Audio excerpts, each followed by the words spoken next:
navuga ko ngo umushimo mu nda ngo warumeze nabi cyane kubera inzara so ni rero bibaye byiza nabo bazaza bagakina ubwo kandi resultat bazacyura bizaba ari numva ikipe imaze igihe idakora imyitozo kubiswe n'ikipe ya Kigali byaba ari ibyo uri kuvuga rero ntabwo njye mvuze rero mvuze ikipe imaze igihe yo bivuze bya rero ikipe imaze igihe iziritse umushimo mu nda kubera inzara rero bakinnyi ndumva nta musaruro mwinshi gusa nka sportif tureba kandi tubagira ikipe ya Kigali yacu ko tugiye kujya wa Kigali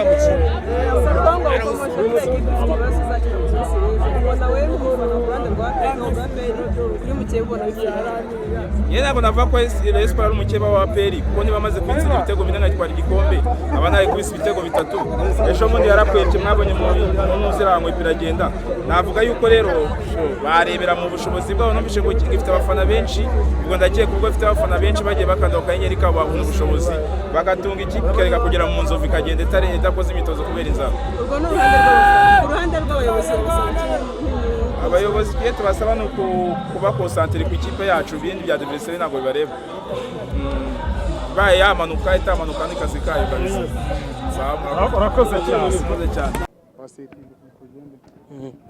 okay abasaza ikipe ya Gasogi muyikubise 3-0 bingana no kuba itaje ku kibuga match mwebwe nk'abafana muyibonye gute twebwe tuyibonye neza rwose ni ishema kuri APR FC ikipe ya gisirikare twubaha ingabo z'igihugu niki aho APR izajya hose tugomba kuyiba inyuma tukayitiza umurindi kandi kino gikombe tuzagitwara icya shampiyona kandi nabwo n'ejo bundi dufite match ya Bugesera tuzayikubita ibitego 5 ariko nyuma yuko mutsinzwe na polisi kuri Heroes Cup twabonye abafana bagabanyutse byagenze gute habaye ikihe kibazo abafana ntago bagabanyutse buriya bari bazi yuko ari saa 12 ariko Ferwafa yaje kudutangariza yuko match ari saa 9 nk'abafana rero banyamukandagira mu kibuga kikarata imitutu twahise tubyumva vuba duhita dukangurira abafana ku kibuga bizabera kuri Kigali Pele Stadium kandi twabonye yuko ubwishi bw'abafana twitabiriye turi benshi nta kibazo pe ariko ubu ngubu duhagaze ku mwanya wa mbere amanota 3 turayatahanye Kenisa twaye amafaranga nta kintu bitubwiye ariko ubu ngubu umwanya wa mbere ntago dushobora kuwurekura paka dutwaye igikombe.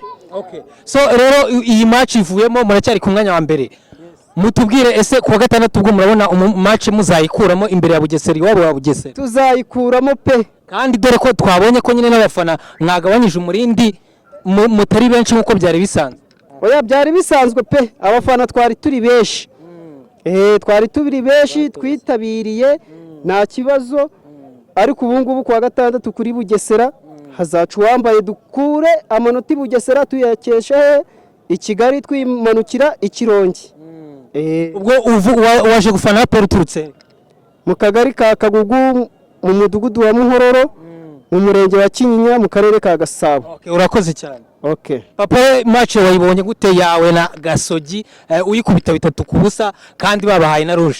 Ikintu cya mbere no kubanza kugana n'umuntu muziranye bakwita nago banyita ngiye nitwa umwuzukuru w'Imana nitwa Kavanara umwuzukuru w'Imana umukunzi wa Gasogi utuka ku isoko rya Batsinda. Uri umukunzi wa Gasogi ongeraho umukunzi wa Gasogi mwandane Gasogi imyaka imaze nago uzambara ahwire badutsinda twatsinda batwiba twanganya arose ndahaba ariko nkubona ifatanye runana n'umufana wa APR twebwe turabakunze APR ni ikipe intsinzi irandushije ubu ngiye kwitegura ahantu dutandukana n'abafana andi makipe nta gikuba gicika hagati mu bafana sinziyahura sinzajya kuri Ferwafa ngo baratwibye iyo dutsinzwe turabyemera ntabwo ndavuga ati turabyeka kurinde ko badutsinze turabyeka twese hamwe bigomba kutujyaho tukabyishyiraho ahubwo tukavuga ati se turakora iki match isigaye ubu tugiye gutegura match ya AS Muhanga nta mukino usa nkundi nabwo dushaka kugera dutsinda nayo dutanga aratwiteguye ariko umuntu wese agenda yivuga ibigwe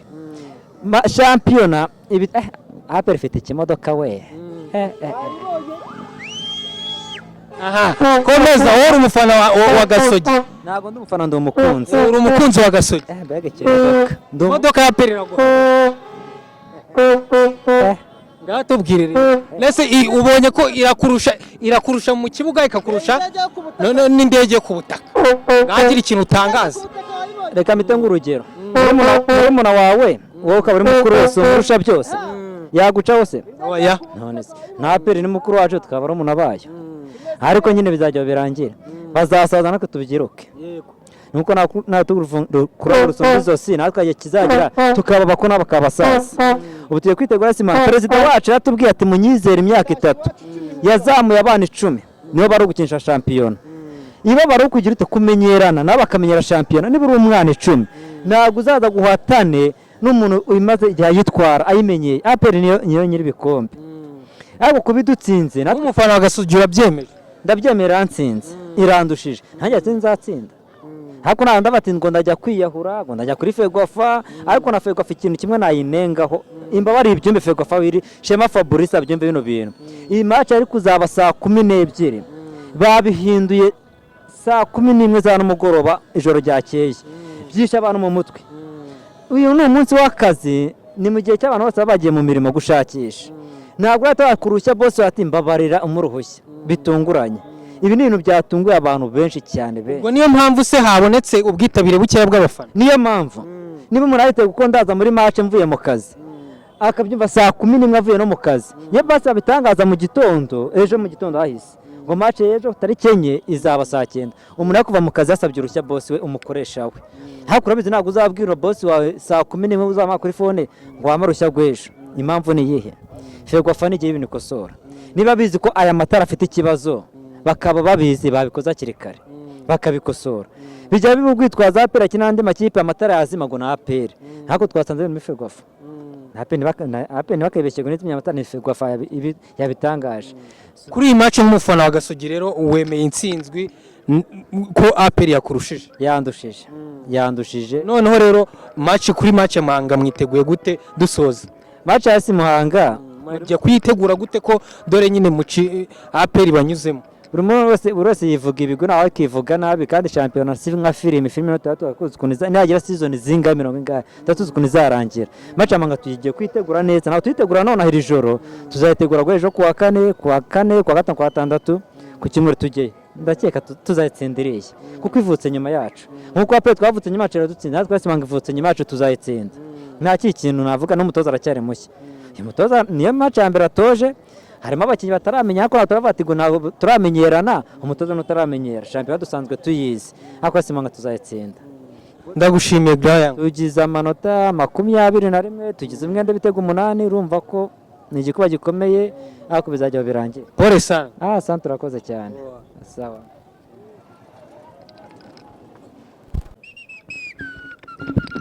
Yo musaza imeze bite? Ubu tumeze neza kabisa nk'abafana ba APR ni bucura gushwanyaguza mu guturuka mu ntare za APR kabisa.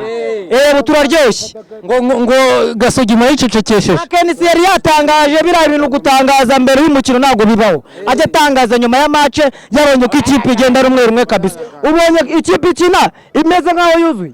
Baduye na ruje. Ibitego bibiri urabonye dushwanyaguza tuguruka.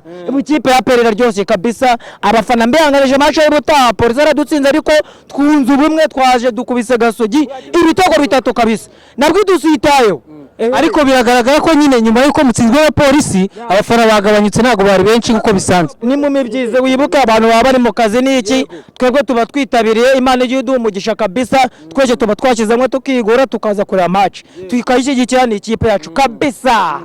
So ni ikintu rero mwifuza nk'abakunzi ba APR. Ikintu twifuza nk'abakunzi ba APR nyuma y'intsinzi duhurire hamwe turajya Bugesera muri weekend twuzuye twese tumanuke tujye gukubita Bugesera no n'amanota 3 nayo tubakubite gutyo. Oyabwira n'abataje bose barabimenya yuko turaye ku mwanya wa mbere ubu ni wacu. Nta n'umuntu uzawurekura kabisa. Hari n'ikipe nimwe izawurekura. Ni wacu Ramazani yarabitangaje ikipe iyi narifashe umwanya wa mbere. Ntago igire kura kabisa. Reka. Papa turagushimiye. Imana ishimwe kabisa nayo mugisha. Ngana wewe ngwino tubwire.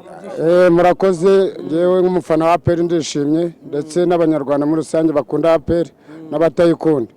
Rero kuba ducinze Gasogi Kenisi yaramukanye ku rubuga rw'imikino sayine yuko ari gutsinda APR kandi si yashobora. Twebwe rero nk'abakinnyi nk'abafana ba APR ndetse n'abakinnyi n'umutoza wacu nta gucika imbaraga. ubutumwa ugenera Kenisi twihuta. Ubutumwa ngenera Kenisi ni uko ari umwana amagambo arafite ashize uvuga kandi ubutaha none ibitego 8 noneho match isigaye muri weekend tuzahura na Bugesera tukaba tugira ngo nitugera muri modoka z'abafana ba APR ndetse n'ikipe yacu nazagira impanuka cyemboga mizura nayo kandi ukaba twishimiye umutekano mu banyarwanda ndetse n'abashinzwe umutekano ku mutekano batugije ku match tukaba twishimye umutoza akomeze nacika imbaraga atoza abakinnyi atoze abafana natwe dukomeze twishime tugimbe inyuma y'ikipe yacu. Okay, ubundi bitatu wemeze nka forufe kandi ntago ikipe yari yuze mwe mwahawe umutuku. Wowe urabitekereza ute nyine wabibonye ute mwawe nk'umukunzi wa APR? Umukunzi wa APR wa mutuku nubwo twawubonye ntago ari ibintu nagakosa gato kabaye ariko ntago cika imbaraga. Ntago sikosa nkarira ku mukinyi wa APR rirakwiye. Ntago riba rikwiye. Polisi nayo kuba yaradutsinze n'impanuka nagakosa kabaye kabataka barwanye baranagaridi ariko ushinzwe kongera imbaraga abakinnyi ni ukubakosora akabigisha bakareka gushwana baro mu kibuga bakumvikana nk'abantu bahuje ikipe kandi bari mu ikipe imwe ahubwo ntiducika imbaraga n'izindi kipe n'ibirarane dufite twiteguye ko tuzabitsinda tukaba dushishikariza Rayon Sport gira imbere nkubwira kandi kantu naho n'ubundi nashakaga ijambo rimwe ku mukeba. Rayon Sport yo iraho tushishikariza yuko yabuze guhemba abakinnyi bari barananiwe ahubwo bashake abantu babongerera inuze kuko bo barananiwe. Rayon Sport n'abagore bacu muri shampiyona mu cy'intwari twayikuyemo ubu ngubu rero muri shampiyona no mu cy'amahoro tuzayitsinda kandi ntabwo ikipe zisigaye. Ndagushimiye. Namwe ndabashimiye nk'abanyamakuru.